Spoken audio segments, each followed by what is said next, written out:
So, hello everyone. In today's lecture, we will be seeing the topic of modules. And in the previous lecture, we saw up to recursion versus iteration. So, we'll be continuing with the PPT. So, first, let us see what is a module. A module is a Python file containing different functions, classes, and variables. Okay, and those functions will return something. The functions which are present inside the module will return something when we use them in the other code. Okay, so modules are nothing but, for example, there is a module called math module is an inbuilt module which is present in the python library. Okay, so once we import math library into our code, and when we use the functions which are available inside that module, automatically some value will be returned, appropriate value. So these are generally what are the module means. Okay, and what is the syntax of module? Just write import space and the module name. Okay, and in our case, we thought our module name as math, right? Import space math, that's it. Okay, and next,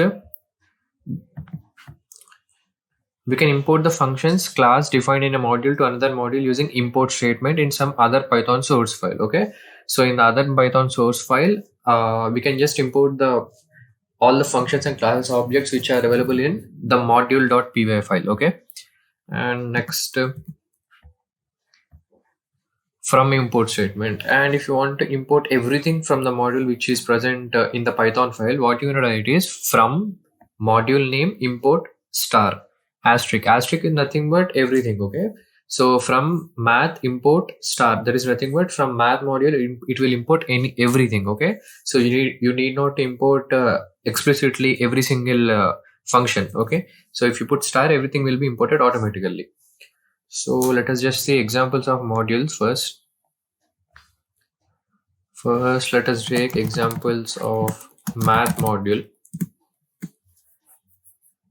and let me show you how you will use that one. X equal to math, that is module name dot, and you will be getting all the functions which are available in math module: radians, square root, sine, degrees, and etc. Okay, first let us use square root function. And if you put 9 here and just print it 3, what is the square root of 9? It is 3, right? So this is how the modules work. And let me take one more example, math dot a sine. That is nothing but if you provide the sine theta value, it will return the sine value. Okay, for example, if we provide 1 here and we did not print y, we got 1.57. That is nothing but what it will do is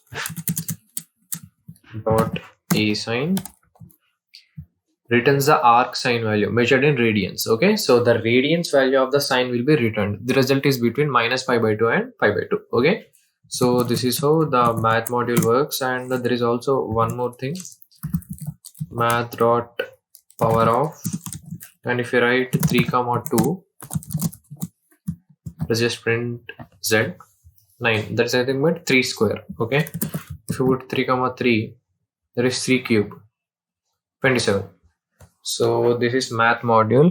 And let us also see one more example of module.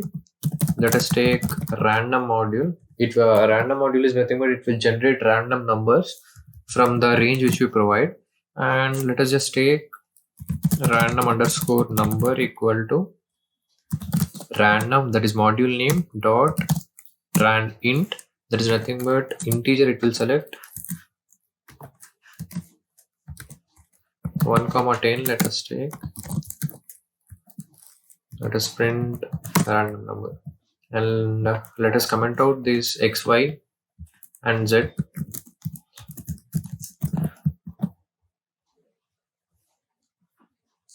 And also these print statements. 10. In the first case we got 10, second case we got 5, third case we got 4. That is any integer from in the range of 1,10 will be selected randomly, and it will give us the number. And there are many other functions also available. Random dot, you get randint choice is used for list, and if you provide a string of lists, inside there are multiple strings, and if you provide random dot choice, it will select a random string from that one.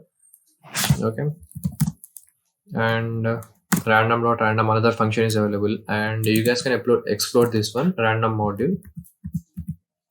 And next module is there, which we'll be using in our last module of this core, that is a graphical user interface using kinter module. From tkinter import star, this is how the from statement is used. So from kinter module we are importing everything. Okay, so this is how the modules work, and we'll be seeing the creating of user defined modules and how to do a package, how to create a packages in our next lecture. And if you guys have any kind of doubts, you can ping us at our Gmail or mobile number. And that's it from my side, guys. Thank you for watching.